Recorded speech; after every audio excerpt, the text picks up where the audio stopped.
क्या आपने कभी सपना देखा है उस पवित्र भूमि की यात्रा का, जहां इतिहास और आस्था एक साथ जीवंत हो उठे हैं? आइए हमारे साथ चले इजराइल की पवित्र यात्रा पर, होली लैंड टूर, जहां हर कदम पर आपको मिलेगी शांति और प्रेरणा। गलील सागर के किनारे खड़े होकर महसूस करें उस पल को जहां यीशु ने अपने चमत्कार दिखाए। कफरनहूम में, जिसे यीशु को अपना शहर कहा जाता है, उनकी शिक्षाओं को जीवंत अनुभव करें। बेथलेहेम में, चर्च ऑफ नेटिविटी में उस पवित्र स्थान को देखें जहां यीशु का जन्म हुआ। शेफर्ड्स फील्ड में उन चरवाहों की कहानी को महसूस करें जिन्हें स्वर्गदूतों ने यीशु के जन्म की खबर दी। यरूशलेम के पवित्र गलियों में वाया दोलोरोसा पर चले जहां यीशु ने क्रूस का बोझ उठाया। गार्डन टोम में शांति और चिंतन के क्षणों का अनुभव करें।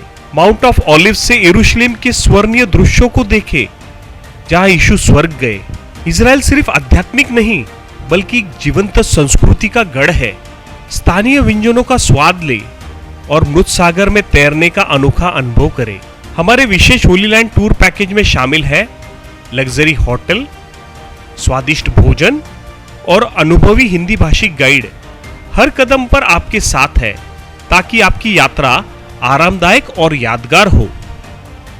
तो देर किस बात की, आज ही बुक करें अपनी होली लैंड यात्रा को और चले एक ऐसी तीर्थ यात्रा पर जो आपके दिल और आत्मा को हमेशा के लिए बदल देगी। नीचे दिए गए नंबर पर संपर्क करें। परमेश्वर के हाथों में आप जो कुछ भी दोगे उसको परमेश्वर कैसे बहुगुणित करने वाला है, आज हम इसके बारे में बात करने वाले हैं। तो आइए हम खोलते हैं यूहन्ना की किताब का 6वां अध्याय। और ये जो वचन है हमने बहुत बार सुना है, और इस वचन में हमने जो 5 रोटी और 2 मछलियों के बारे में सुना है। और ये बहुत सारे, हर एक मसीह लोगों को पता है कि यीशु मसीह ने 5 रोटी और 2 मछलियों को बहुतायत में बदल दिया था। और आज हम इस दाखले से नहीं, इस वचन के द्वारा 4 चीज़ों को सीखने वाले हैं। और यहाँ पर लिखा है, अगर यूहन्ना 6वां अध्याय का 5वें वचन से पढ़ेंगे।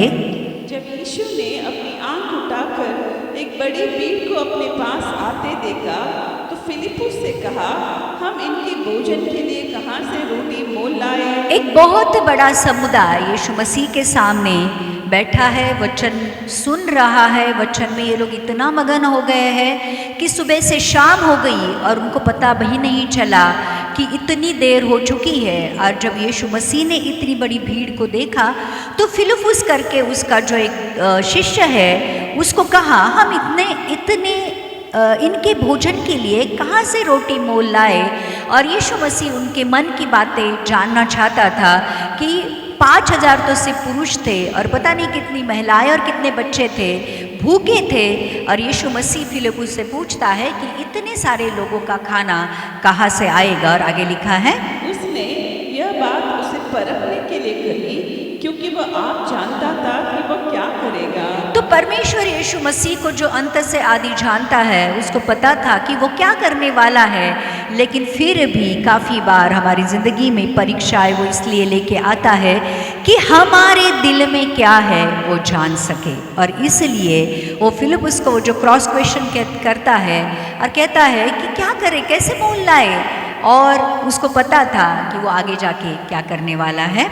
फिलिपुस ने उसको उत्तर दिया, 200 दिनार की रोटी भी उनके लिए पूरी न होगी कि उनमें हर एक को थोड़ी थोड़ी मिल जाए। 200 दिनार का मतलब होता है, उस जमाने में 1 दिनार 1 दिन की मजदूरी हुआ करती थी। 1 दिन अगर मजदूरी करते थे तो 1 दिनार मिलता था। तो 200 दिनार की रोटियां भी, अगर 200 दिनार भी किसी के पास है तो भी वो कहता है कि उससे इन लोगों को रोटी कम पड़ेगी, पूरी नहीं होगी। और आगे लिखा है, उसके चेलों में से शमौन पतरस के भाई अंद्रियास ने उससे कहा, यहाँ एक लड़का है जिसके पास जो कि 5 रोटी और 2 मछलियाँ हैं, परंतु इतने लोगों के लिए वे क्या है? उन्होंने पूछा होगा कि कितने लोगों के पास खाना है या कितने लोग खाना लेकर आए हैं। लेकिन इन लोगों के पास खाना नहीं था क्योंकि उन्होंने यीशु मसीह को पहाड़ पर चढ़ते हुए देखा था, और क्योंकि यीशु मसीह ने यूहन्ना बपतिस्मा देने वाला ने हेरोदस राजा ने उसका कत्ल किया है, ये बात सुनी थी। वो उदास हो गया था और प्रार्थना करने के लिए वो पहाड़ पर जा रहा था, और यीशु मसीह को पहाड़ पर जाते हुए लोगों ने देखा, और जो कुछ भी अपना काम है वहीं पर छोड़कर वो यीशु मसीह के पीछे लगे थे, मतलब आए थे। और इसलिए किसी के पास कुछ भी नहीं था, सिर्फ एक लड़का था जिसके पास 5 रोटी और 2 मछलियाँ थी, और शिष्य कहते हैं कि ये तो किसी को पूरी नहीं पड़ेगी। यीशु ने कहा, लोगों को बैठा दो। उस जगह बहुत घास थी। तब लोग, जिनमें पुरुषों की संख्या लगभग 5000 की थी, बैठ गए। तो यीशु मसीह ने कहा कि सबको बिठा दो, और फिर उन्होंने उस घास के ऊपर लोगों को बिठा दिया। तब यीशु ने रोटियां ली और धन्यवाद करके बैठने वालों को बांट दी, और वैसे ही मछलियों में से जितनी वे चाहते थे बांट दिए। तो यीशु मसीह ने रोटियां ली, मछलियां ली और लोगों को बांट दी। जब वे खाकर तृप्त हो गए तो उसने अपने चेलों से कहा, बचे हुए टुकड़े बटोर लो कि कुछ फेंका न जाए। क्योंकि वो रोटियां आशीषित थी, इसलिए यीशु मसीह कहता है कि उस रोटी को फेंकना नहीं, जो बची हुई है उनको बटोर लो। और लिखा है, अतः उन्होंने बटोरा, और जो 5 रोटियों के टुकड़ों से जो खाने वालों से बच रहे थे 12 टोकरियां भरी। 5 रोटी 2 मछलियाँ, 5000 पुरुष और पता नहीं कितनी स्त्रियाँ और कितने बच्चे भूखे थे, खाकर तृप्त हो गए, और जो बची हुई जो रोटी थी वो 12 टोकरियाँ थी। तो प्रियो, आपने ये चमत्कार के बारे में 100 बार सुना होगा, क्योंकि हमेशा इस चमत्कार को प्रीच किया जाता है, प्रचार किया जाता है। लेकिन आज हम कुछ अलग एंगल देखेंगे इस ये जो हुआ था, यीशु मसीह ने जो करके दिखाया था उसके पीछे का। तो पहली बात हम यहाँ पे सीखेंगे, जो कुछ भी आपके पास है छोटा मोटा परमेश्वर के हाथों में दो। दूसरी बात, जो कुछ भी है उसके लिए धन्यवाद करो। तीसरी बात, जो कुछ भी आपने यीशु के हाथ में दिया है उसको तोड़ने दो।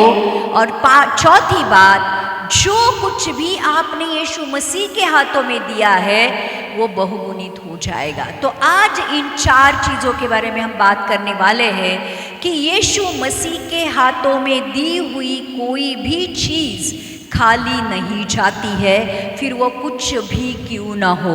तो यहाँ पर यूहन्ना का 6वां अध्याय का 8वां वचन में लिखा है। आज हम इन 4 चीज़ों के बारे में बात करेंगे कि 5000 सिर्फ पुरुष है, स्त्रियां नहीं पता कितनी है, लड़के कितने हैं नहीं पता, बच्चे कितने हैं।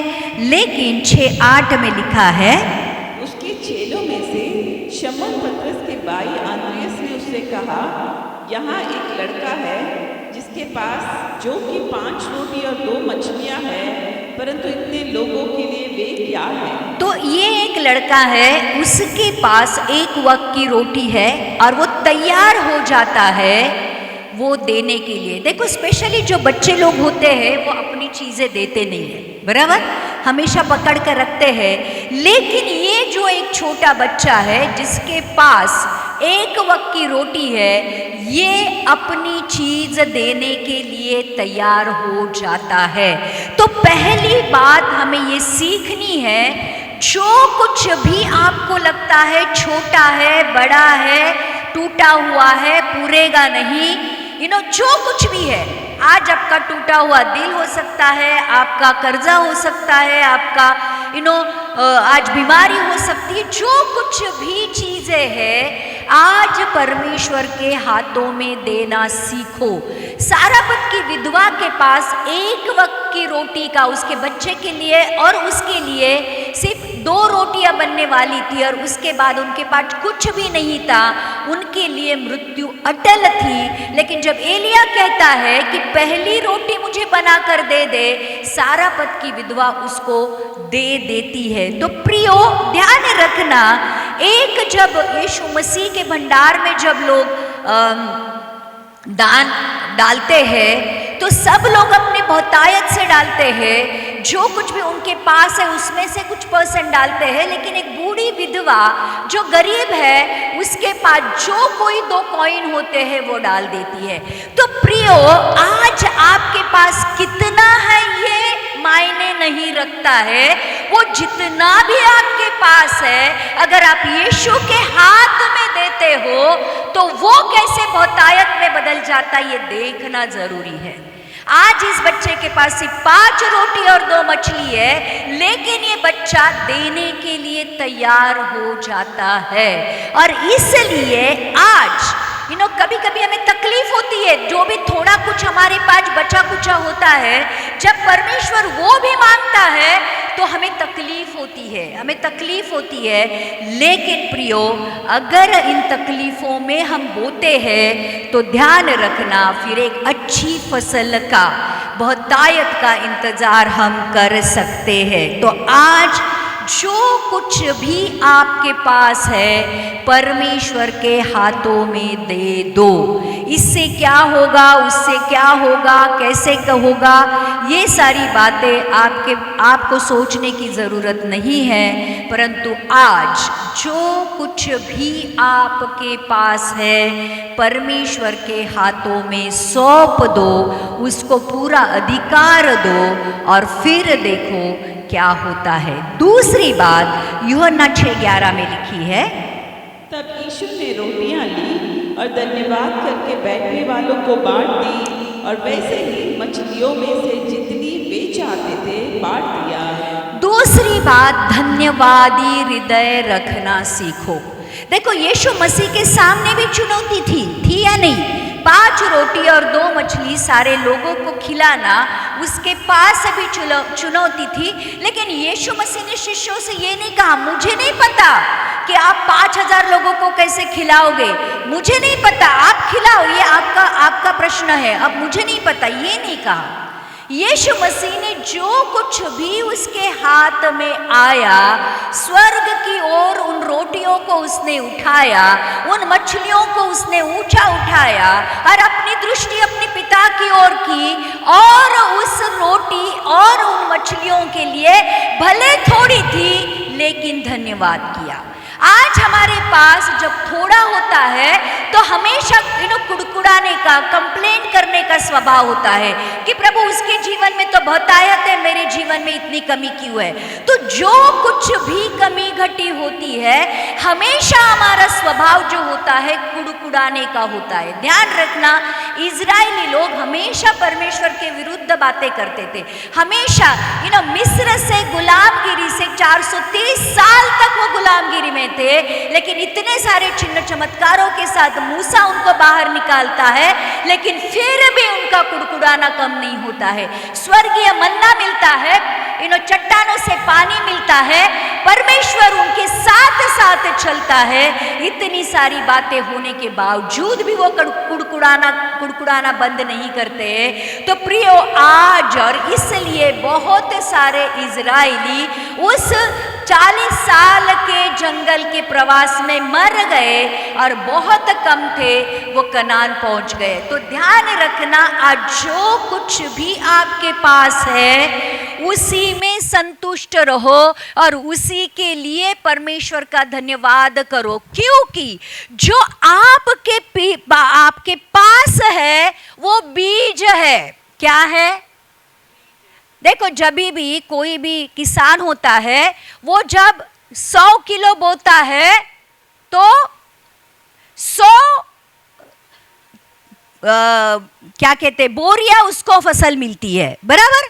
तो एक दाना उसको कितने 1000 दाने देकर जाता है। तो प्रियो, बोने के लिए ज़्यादा बीज की ज़रूरत नहीं होती है। इसलिए जो आपका छोटा घर है, आपकी छोटी सैलरी है, आपका थोड़े से पैसे है, या जो कुछ भी आपके पास थोड़ा है, उसको धन्यवाद करना सीखो। धन्यवाद करो, परमेश्वर के हाथों में दे दो, परमेश्वर को उसका इस्तेमाल करने दो और फिर चमत्कार देखो। तो चमत्कार होने से पहले धन्यवाद करना जरूरी है। ध्यान रखना, हमेशा परमेश्वर का वचन भी कहता है कि एक धन्यवादी हृदय रखो, और इसलिए परमेश्वर का वचन ये कहता है कि किसी भी बात की चिंता मत करो, परंतु अपने सारे निवेदन, आवेदन, प्रार्थनाएं किसके साथ? धन्यवाद के साथ परमेश्वर के सामने उपस्थित की जाए। धन्यवादी हृदय परमेश्वर के हृदय को छूता है। और ध्यान रखना, यीशु मसीह ने भी हमेशा धन्यवाद किया। देखो, लाजर को जब उसने मृत्यु में से बचाया, मृत्यु में से बाहर निकाला, तो उसने पहले क्या किया? स्वर्ग की ओर अपनी आंखें उठाई और क्या किया? धन्यवाद किया। तो प्रियो, हमेशा जो कुछ भी आपके पास है, कुड़कुड़ाने के बदले, कंप्लेंट करने के बदले, दोष निकालने के बदले, हमें हमेशा जो कुछ भी है उसको एक बीज की तरह लेना है और उसके लिए धन्यवाद करना है, क्योंकि धन्यवाद करोगे चमत्कार को देखोगे। एक ध्यान रखना, धन्यवाद करोगे जरूर परमेश्वर आपके जीवन में उसके द्वारा चमत्कार करेगा। तीसरी बात, जो कुछ भी आपने परमेश्वर के हाथों में दिया है, परमेश्वर उसको तोड़ता है। आमीन। तो लूका की किताब का 9वां अध्याय का 16वां वचन में लिखा है, लूक 9:16 में लिखा है,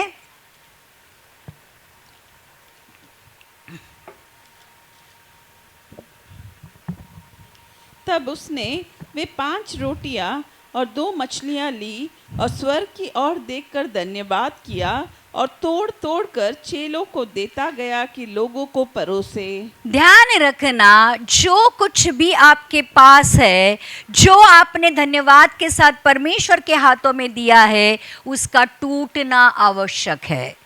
जमीन जब फसल देती है, बीज बोने से पहले जमीन को टूटना पड़ता है। ध्यान रखना, बारिश आने से पहले बादल को टूटना पड़ता है। बीज बहुगुणित होने से पहले बीज को भी टूटना पड़ता है, तो टूटना आवश्यक है। तो काफी बार जब हम चीजों को परमेश्वर के हाथों में दे देते हैं, और ज्यादा टूटना होता है, और ज्यादा परेशानी आती है, और ज्यादा टेंशन आता है, और ज्यादा दुख होता है। लेकिन ध्यान रखना, बहुतायत के लिए टूटने का जो प्रोसेस होता है वो जरूरी होता है। वो एक अच्छा इन्वायरमेंट होता है आपके बीज को, जो आपने बोया है, उसको बहुगुणित करने के लिए। इसलिए देखो, यीशु मसीह को भी उस क्रूस पर टूटना पड़ा ताकि सारे मानव जाति को स्वर्ग जाने का रास्ता मिले। यीशु को भी टूटना पड़ा उस क्रूस पर ताकि सारे मानव जाति के सारे पापों को क्षमा कर सके। तो प्रियो, टूटना बहुत जरूरी होता है। काफी बार दिल टूट जाता है। जो कुछ भी आपके पास होता है उसको और ज्यादा तकलीफ होती है, लेकिन ध्यान रखना, इस्तेमाल करने से पहले परमेश्वर चीजों को तोड़ता है। तो काफी बार ऐसे लगता है हमारी जिंदगी में कि प्रभु तू क्या कर रहा है?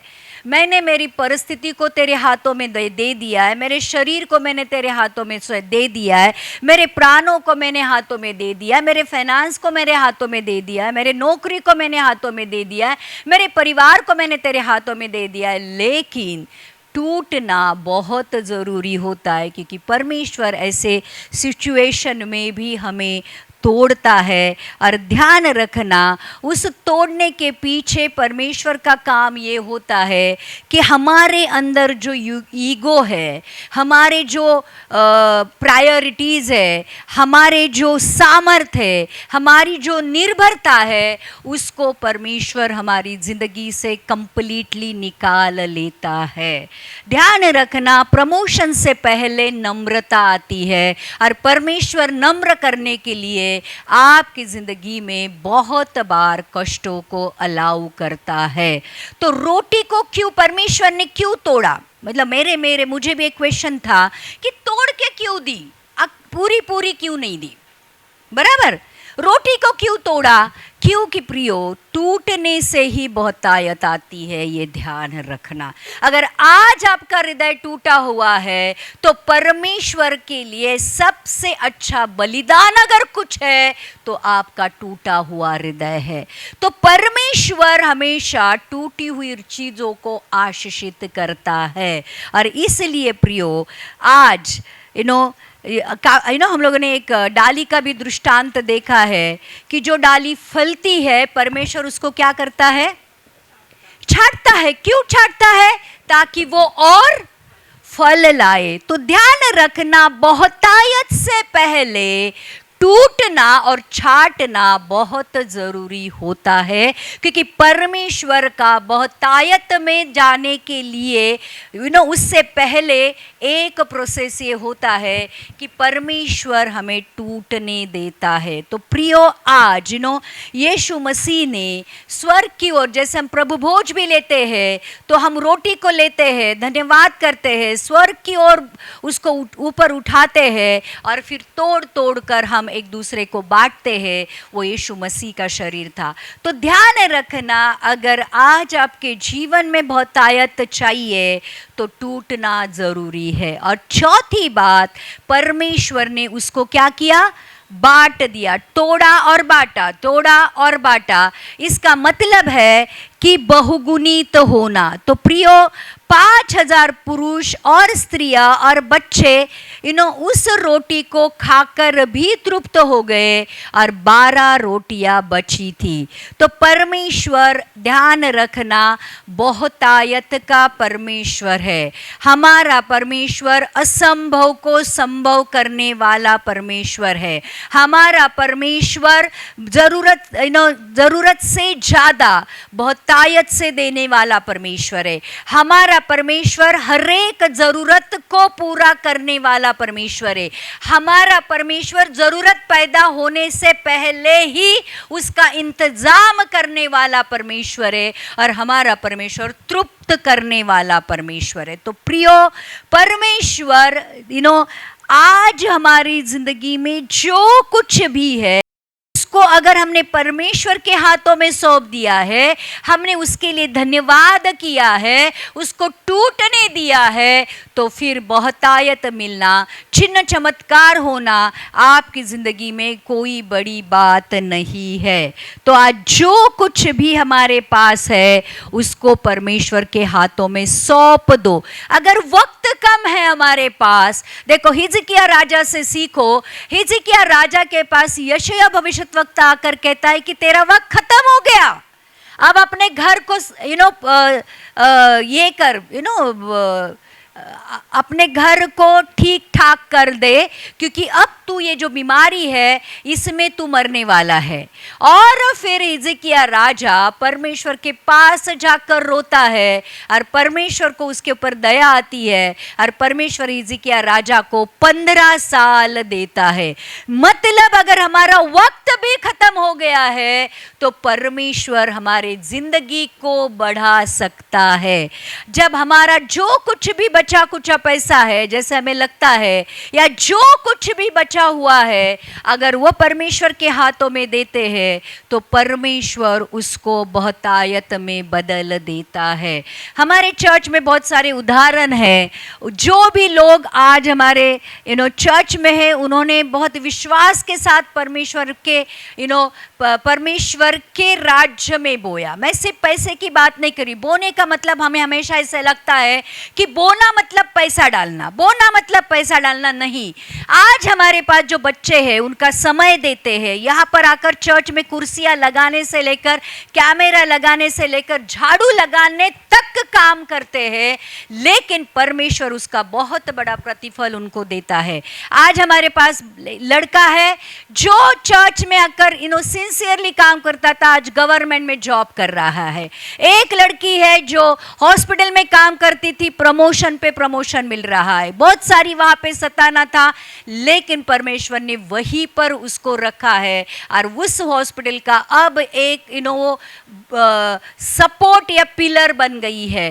तो जो कुछ भी हमारे पास, एक टीचर है जो एक हाउसवाइफ थी जो इंटरनेशनल स्कूल में आज बड़ी टीचर हो गई है। तो प्रिय प्रियो, परमेश्वर बहुतायत सिर्फ आपको पैसा देने से नहीं देता है, लेकिन जो कुछ भी आप परमेश्वर के राज्य में बोते हो, जो कुछ भी आपके पास है उसको देते हो, तो परमेश्वर वो आपके जीवन में बहुतायत के साथ वापस दे देता है। परमेश्वर किसी का भी कर्जा नहीं रखता है।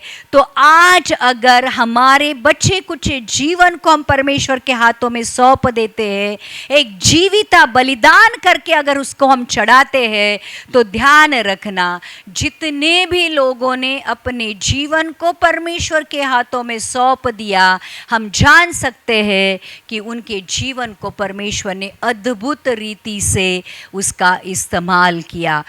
पौलुस ने अपने जीवन को परमेश्वर के हाथों में दे दिया।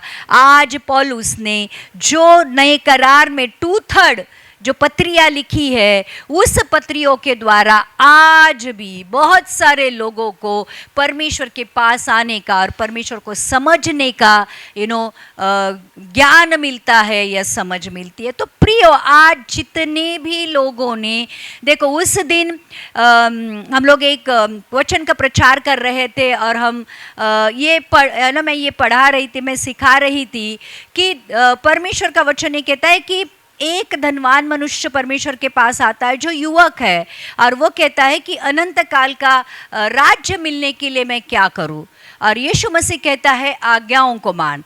तो बोलता है कौन सी आज्ञा है? तो वो कहता है कि चोरी मत कर, खून मत कर, माँ बाप की आज्ञाओं को मान, अपने पड़ोसी से अपने जैसा प्रेम कर। और वो कहता है कि ये सारी आज्ञा तो मैं बचपन से मानता आया हूँ।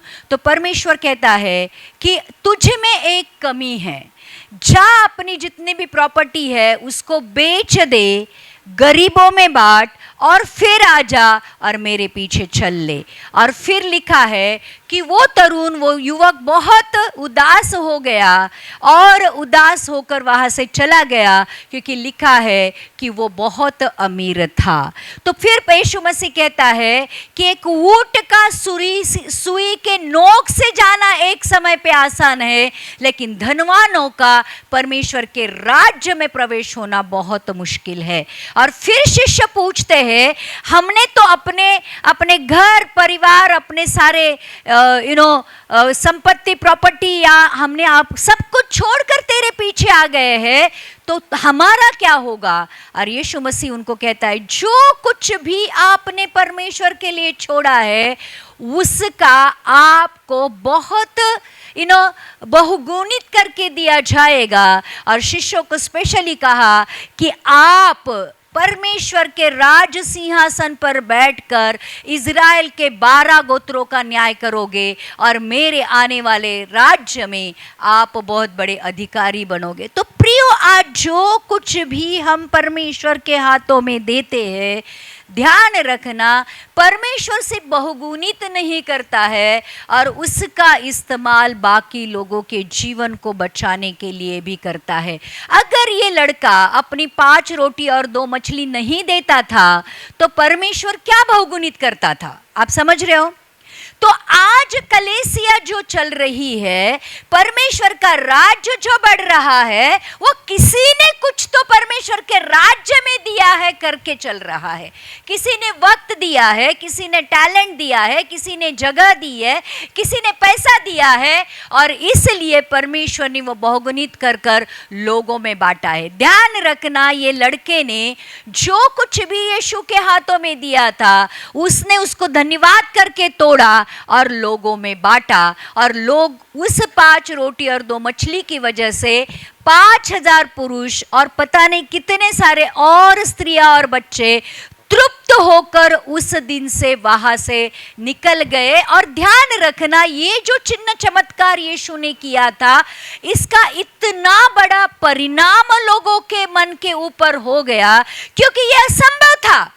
यीशु मसीह के बगैर ये चिन्ह चमत्कार कोई नहीं कर सकता था, और ये चिन्ह चमत्कार के द्वारा बहुत सारे लोगों ने ये जान लिया कि ये परमेश्वर का बेटा है। और बहुत सारी भीड़, फिर और ज़्यादा भीड़ उसके पीछे चलने लगी। तो प्रियो, जब हम जो कुछ भी छोटा है, थोड़ा सा है, जब परमेश्वर के हाथों में देते हैं, उसके लिए धन्यवाद करते हैं, परमेश्वर को उसको तोड़ने देते हैं, और जो बहुतायत आती है ना प्रियो, वो सिर्फ हमारे लिए नहीं लेकिन हमारे द्वारा बाकी लोगों के लिए आशीषित होने के लिए होती है। तो ये लड़के ने जो 5 रोटी और 2 मछली दी थी, इतने हजारों लोगों में खाकर भी अगर यीशु मसीह उसको बोलता था कि देख तूने 5 रोटी और 2 मछली दे दी है, अब ये 12 टोकरियां उठा और लेके जा, क्योंकि उसका सूद समेत मैं तुझे देने वाला हूं। तो प्रियो, जो कुछ भी हम परमेश्वर के हाथों में सौंप देते हैं, परमेश्वर बहुगुणित करता है, जिसके द्वारा हमारे आसपास के लोग भी आशीषित होते हैं। उस आशीष के द्वारा हम लोगों के लिए आशीष का कारण बन जाते हैं। तो ध्यान रखना, आज जो कुछ भी आपकी परिस्थिति है, यीशु के हाथों में दे दो। अगर यीशु मरे हुए 4 दिन मरे हुए लाजर को जिंदा कर सकता है, तो आज आपकी जिंदगी की मरी हुई परिस्थितियों में भी परमेश्वर उसका जीवन डाल सकता है। तो आज ये मत सोचना कि ये यीशु कर पाएगा कि नहीं कर पाएगा। देखो, शिष्यों को भी बहुत बड़ा सवाल रहा होगा कि जब 5 रोटी और 2 मछली यीशु ने ले ली है, और उससे पहले ही शिष्यों को बोल दिया है कि जितने भी पुरुष और स्त्रियां हैं, पाती पाती उनको एक एक लाइन में उनको उस घास पर बिठा दो। अब उनके मन में इतना बड़ा क्वेश्चन आया होगा, सवाल आया होगा कि इसके पास कुछ है नहीं है और ये कहता है कि लोगों को लाइन में बिठा दो, अब ये कहां से लाएगा? लेकिन शिष्यों ने वही किया जो यीशु ने उनको कहा। और प्रियो, ध्यान रखना, यीशु मसीह ने उतने सारे जो लोग थे, उतने सारे लोगों को पेट भर के रोटी खिलाई। तो प्रियो, परमेश्वर ना सिर्फ हमारी आत्मिक चीज़ों का, लेकिन जो भौतिक चीज़ें हैं, जो ज़रूरत की चीज़ें हैं, उसका भी ख्याल रखता है। इसलिए वो कहता है, क्या खाएंगे, क्या पिएंगे, क्या पहनेंगे, इसके बारे में सोचने की ज़रूरत नहीं है, क्योंकि तुम्हारा स्वर्गीय पिता जानता है कि इन बातों की आपको ज़रूरत है। आज वो लोग उस दिन यीशु मसीह का राज्य और उसकी धार्मिकता की खोज में उसके पीछे आए थे। दिन भर उन्होंने यीशु मसीह के मुंह से परमेश्वर के राज्य के बारे में बातें सुनी थी, और फिर क्या खाएंगे, क्या पिएंगे, उनको चिंता करने की जरूरत नहीं थी, क्योंकि जो यीशु जो स्वर्ग से उतरी हुई रोटी थी, जिस रोटी ने उनको स्वर्गीय मन्ना खिलाया था, उस रोटी ने ही उनको उनकी रोटी भी खिलाई जो उस वक्त की उनकी जरूरत थी। तो प्रियो, आज परमेश्वर क्या कर सकता है और क्या नहीं कर सकता है, ये आपको सोचने की ज़रूरत नहीं है। आज जो कुछ भी आपके जीवन में है, टूटा फूटा है, कम ज़्यादा है, यूजलेस है, आज सब कुछ परमेश्वर के हाथों में सौंप दो, धन्यवाद करो, परमेश्वर उसको सुंदर रीति से बहुतायत में बदल कर आपके पास लेके आएगा। ध्यान रखना, यीशु के हाथों में मृत्यु को दो, वो जीवन दे देता है। यीशु के हाथों में गरीबी को दो, वो अमीरी देता है। यीशु मसीह के हाथों में बीमारी को दो, वो चंगाई को देता है। यीशु मसीह के हाथों में दुष्ट आत्माओं को दो, वो छुटकारे को देता है। यीशु मसीह के हाथों में कमी घटी को दो, यीशु मसीह उसको बहुतायत में बदल देता है। आज आपके जीवन में क्या है जो आप चाहते हो कि यीशु मसीह बदले, तो धन्यवाद के साथ, विश्वास के साथ आज यीशु मसीह के हाथों में सौंप दो। हमें लगता है कि ये पूरा नहीं पड़ेगा, हमें लगता है कि इसमें से मार्ग नहीं निकलेगा, हमें लगता है कि ये कभी संभव नहीं होगा, हमें लगता है कि इसमें मरना ही पड़ेगा। लेकिन प्रियो, परमेश्वर हमारी जिंदगी में है ही इसीलिए कि हमें वो संभाले, हमारा पुरौठा करे, हमारा रक्षण करे, और जो कुछ भी हम उसके हाथों में देते हैं उसको वो बहुतायत में बदल दे। अगर यीशु हमारी जिंदगी में है और अगर यीशु मसीह कुछ कर नहीं रहा है तो फिर उसको यीशु मसीह कैसे कहेंगे? प्रियो, आपका यीशु आज आपके सारी परिस्थितियों में दिखने दो। क्यों? इसके ये चिन्ह चमत्कार के बाद ऐसे लिखा है कि बहुत सारे लोग यीशु मसीह के पीछे चलने लगे और यीशु मसीह ने उनसे कहा, कल आपने रोटी खाई उस पहाड़ पर, उस रोटी की वजह से आप मेरे पीछे आ रहे हो। मतलब प्रियो, जो चिन्ह चमत्कार आज हमारी जिंदगी में होंगे उसके द्वारा परमेश्वर के पास लोग आना शुरू करेंगे। तो हमारी जिंदगी एक चिन्ह चमत्कारों की मालिका होने दो, और जो कुछ भी परमेश्वर के हाथों में सौंप दोगे, ये बाइबल गवाह है, परमेश्वर ने उसको अद्भुत रीति से बदल दिया है। उस जो कुछ भी चीज़ें आपने यीशु मसीह के हाथों में दे दी है, यीशु मसीह ने चिन्ह चमत्कारों के द्वारा उसको आशीष का कारण बनाया है। तो प्रियो, आज अपनी जिंदगी को यीशु मसीह के हाथ में दे दो। सबसे अच्छी इन्वेस्टमेंट अगर आज परमेश्वर के राज्य में कुछ होगी तो वो पैसा प्रॉपर्टी से बढ़कर ये होगी कि यीशु मसीह के हाथों में अपनी जिंदगी को सौंप दो। उसको कहो कि आज से मेरी जिंदगी तेरी है, तेरी इच्छा मेरे जीवन में पूरी होने दे प्रभु, मेरी नहीं प्रभु, तेरी जो योजना है वो मेरी जिंदगी में सफल होने दे, मेरी नहीं। और फिर ध्यान रखना, यीशु मसीह आपके जीवन को कितनी अच्छी तरह से मोल्ड करता है, एक अच्छे पात्र में उसको बदल देता है, और वो पात्र फिर परमेश्वर के राज्य के लिए, परमेश्वर की आत्मा को रखने के लिए, परमेश्वर के वचन को रखने के लिए, और उसके द्वारा दुनिया को आशीषित करने के लिए कैसे इस्तेमाल करता है, आप जान भी नहीं पाओगे। तो प्रियो, आज जो कुछ भी आपकी जिंदगी में है, धन्यवाद के साथ यीशु मसीह के हाथों में सौंप दो, और फिर आपके लिए सिर्फ एक ही काम करना है कि उस सौंपने के बाद एक जो प्रोसेस है वो प्रोसेस से चले जाना है टूटने वाला, और फिर उस प्रोसेस के बाद आपके लिए एक बहुत बड़ा चिन्ह चमत्कार आपका इंतज़ार कर रहा होता है। तो प्रियो, परमेश्वर के हाथों में दी हुई चीज़ कभी भी खाली नहीं जाती है। ध्यान रखना, वो बहुतायत में बदलकर वापस आपके हाथों में दी जाती है, और परमेश्वर आपकी भौतिक, शारीरिक, आत्मिक, पैसे की जो कुछ भी ज़रूरतें हैं उसको जानता है, क्योंकि वो एक अच्छा पिता है, अपने बच्चों का ख्याल रखना जानता है। देखो, यीशु मसीह ने उस दिन अपने प्रेम का, अपने दया का, अपनी करुणा का, और वो कैसे अपने बच्चों को संभालता है इसका भी उदाहरण पेश किया, इसके द्वारा कि परमेश्वर यीशु मसीह कह सकता था, अब मैंने तुमको वचन खिलाया, जाओ अपने गांव और खा लो अपनी रोटी, बोल सकता था ना, लेकिन सब्जेक्ट किसने निकाला खाने का?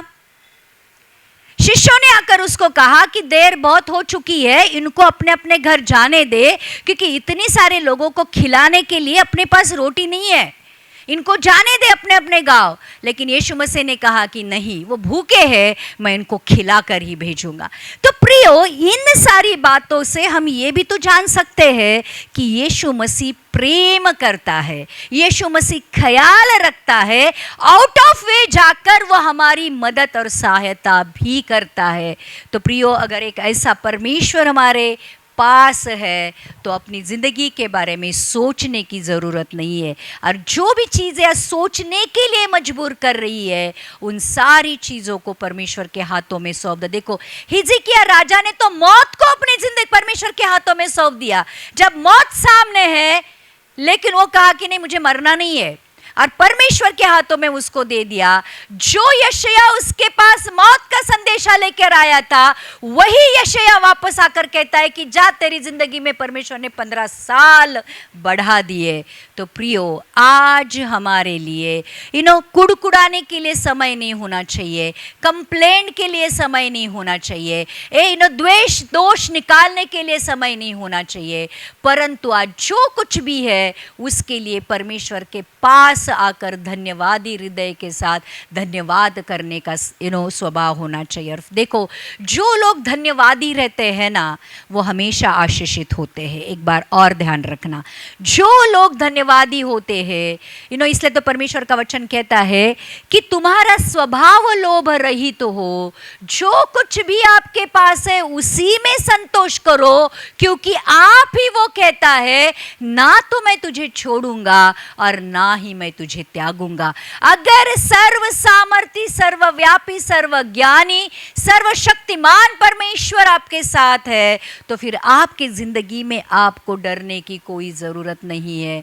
और आगे जाके वचन कहता है कि मनुष्य मेरा क्या करेगा जब परमेश्वर मेरे साथ है। तो प्रियो, आज इन सारी बातों को हमें समझना है।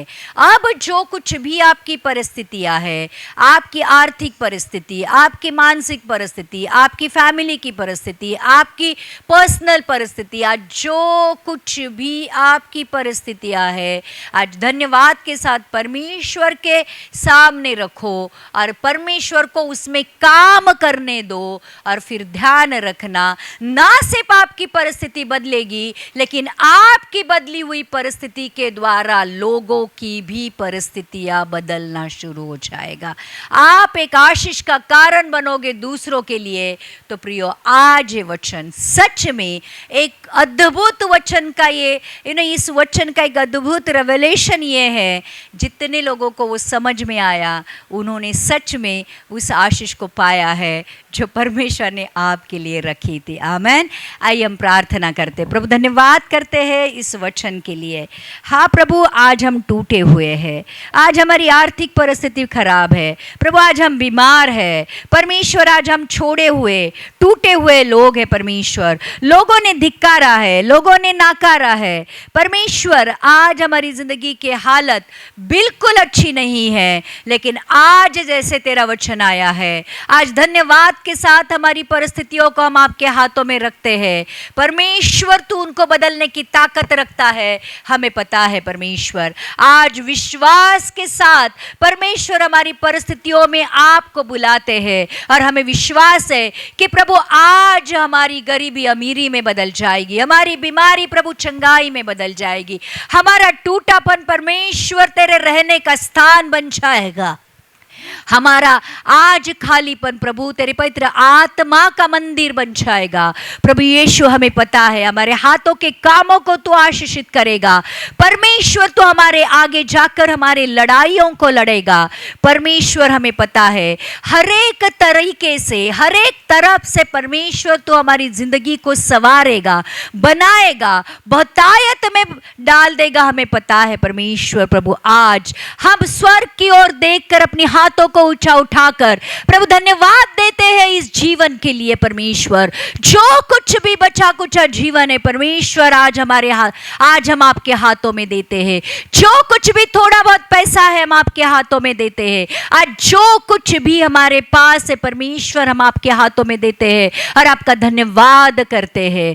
धन्यवाद करते हैं उन चीजों के लिए परमेश्वर। हम चाहते हैं कि इन चीजों को परमेश्वर तू बदल दे, बहुतायत में बदल दे, आशीष में बदल दे, और जो कुछ भी तू हमें देगा परमेश्वर उसको हम तेरे राज्य के लिए इस्तेमाल करेंगे यीशु के नाम से, यीशु के नाम से। यस फादर, आइए हम प्रार्थना करते हैं उन लोगों के लिए जो बीमार है प्रभु। जितने भी लोग बीमार हैं आज हम उनके लिए प्रार्थना करते हैं परमेश्वर। हर एक बीमारी के लिए प्रभु तेरा वचन कहता है कि तेरे कोड़े खाने से और तेरे लहू बहाने से तूने हमें चंगाई दी है परमेश्वर। आज प्रभु हर एक जन जो बीमार है प्रभु, बुखार है, हाथ पैर दर्द है प्रभु, स्पाइनल प्रॉब्लम है परमेश्वर, थायराइड है, ब्लड प्रेशर है, डायबिटीज है, एसिडिटी है परमेश्वर, पैरालिसिस है प्रभु जी।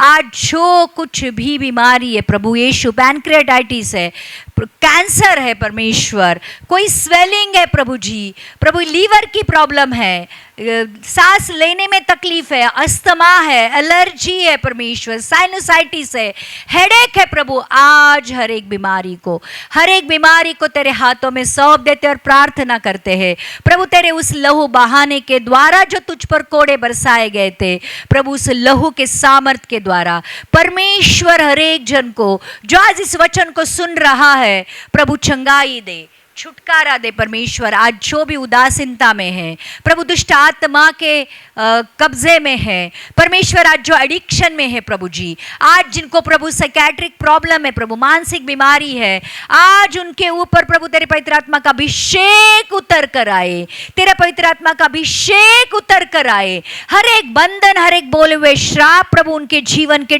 टूट जाए और प्रभु वो पूरी तरह चंगाई और छुटकारा पाए, तेरी शांति प्रभु उनके ऊपर उतर कर आए, जो हमारे समझ से परे है उनके विचार और हृदय को प्रभु यीशु मसीह में संरक्षित करे परमेश्वर, तेरा आनंद उनकी ताकत बने, ऐसे होने दे परमेश्वर। आज जितने भी लोग हैं जो आज प्रभु उदासीन और अकेलेपन को महसूस कर रहे, टूटेपन को महसूस कर रहे परमेश्वर, आज तेरी उपस्थिति उनके ऊपर इस तरह से उतर कर आए कि प्रभु आज तेरी उपस्थिति के द्वारा प्रभु वो भर जाए, तेरे पवित्र आत्मा के सामर्थ के द्वारा वो भर जाए प्रभु, और वो ये जाने कि मैं अकेला नहीं हूं, मैं अकेला नहीं हूं, मेरा परमेश्वर मेरे साथ है, मेरा परमेश्वर मेरे अंदर है। यस फादर, जिनको काम नहीं है प्रभु, आज हर एक जन जो बेकार है परमेश्वर उनके हाथों को काम दे, उनके हाथों को काम दे परमेश्वर, और कामों को तू आशीषित कर परमेश्वर। यस फादर, नौकरियों के लिए दरवाजे खोल दे परमेश्वर, बिजनेस के लिए दरवाजे खोल दे परमेश्वर, जहां पर प्रमोशन अटका हुआ है प्रभु प्रमोशन को हम रिलीज करते हैं, इंक्रीमेंट को हम रिलीज करते हैं प्रभु जी, बेटर जॉब के लिए हम प्रभु जी प्रार्थना करते हैं कि प्रभु आज जहां पे भी प्रभु सताव है उस जगह पर प्रभु, वहां पर अगर कोई प्रॉब्लम्स है अगर काम की जगह परमेश्वर, उन सारे प्रॉब्लम को यीशु मसीह के नाम से निकालते हैं प्रभु। जहां कहीं भी आपके बच्चे काम कर रहे हैं वहां पर शांति आ जाए, वहां पर समझौता आ जाए, वहां पर प्यार आ जाए परमेश्वर, वहां पर समझदारी आ जाए परमेश्वर, तेरी शांति वहां पर आ जाए। और प्रभु आज हर एक जन अपना काम प्रभु शांति के साथ करे, ऐसे होने दे प्रभु जी। हर एक मुंह परमेश्वर जो आज तेरे बच्चों के खिलाफ खुलता है, आज जो कुछ भी जहर, जो कुछ भी द्वेष और नफरत उनके खिलाफ बोली जाती है, उन सारे मुंह को यीशु मसीह के नाम से हम बंद करते हैं। वो चाहेंगे तो भी प्रभु दोष नहीं निकाल पाएंगे, वो चाहेंगे तो भी श्राप नहीं दे पाएंगे, क्योंकि परमेश्वर तूने उनके मुंह को, जैसे दानियल को जब सिंह की गुफा में डाला गया था, सिंह के मुंह बंद किए थे, वैसे ही प्रभु हमारे खिलाफ वो खुलने वाली हर एक मुंह को परमेश्वर तू बंद कर रहा है यीशु के नाम से।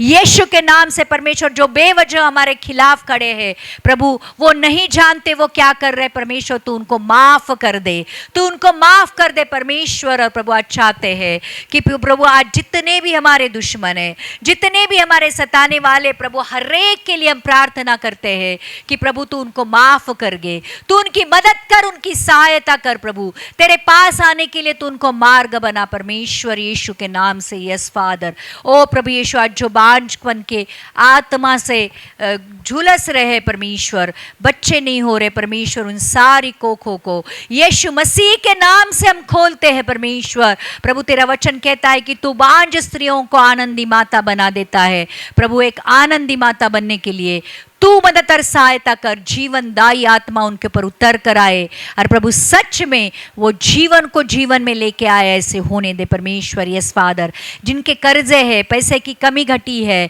प्रभु, आज उनके ऊपर तेरी बहुतायत उतर कर आए, सारे कर्जे निकल जाए, आज तेरे बच्चे कर्ज मुक्त हो, तेरे बच्चे कर्ज मुक्त हो परमेश्वर। आज कहाँ से पैसा आएगा, कैसा आएगा हमें नहीं पता, लेकिन प्रभु तो हर एक कर्जे को उनके जीवन से निकाल देगा अद्भुत रीति से, सुपर नेचुरली परमेश्वर तू उनके कर्जों को उनके जीवन से निकाल देगा परमेश्वर, और बहुत बहुतायत उनके जीवन में तू लेके आएगा। Yes father, oh Jesus thank you. जो बच्चे आज प्रभु जी, हमारे जो बच्चे हैं, हमारे जो कुछ भी आप तगन है प्रभु, आज जो एडिक्शन में है, बुरी संगति में है परमेश्वर, आज उनके ऊपर परमेश्वर का आत्मा उतर कर आए।